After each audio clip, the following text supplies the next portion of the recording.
Hindi lang ako kumikibo sa mga ganyang usapan. Nag-uusap kayo na para bang walang babae sa inyong harapan. Sumasakay lang ako sa tawanan, kahit alam kong meron kayong pinagnanasaan.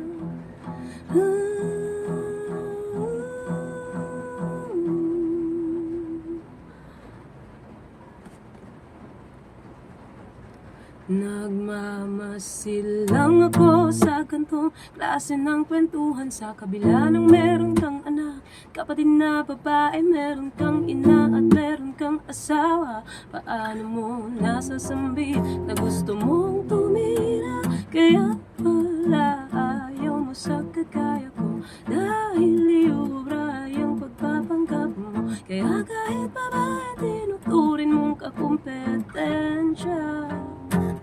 Magpagamot ka na.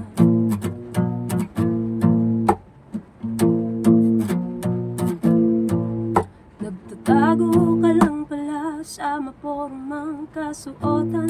Akala mo totoong kagalang-galang, paano mo na ating bumalik sa iyong pamilya? Kung gusto mo pala ang magparao sa labas ng tahanan.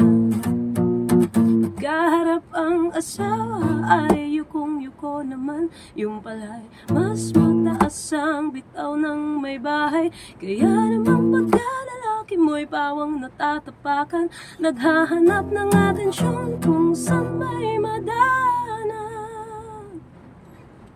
Kaya pala ayaw mo sa kagaya ko, dahil liura yung pagpapanggap mo. Kaya kahit babae, tinuturin mong kakumpetensya. Magpagamot ka na.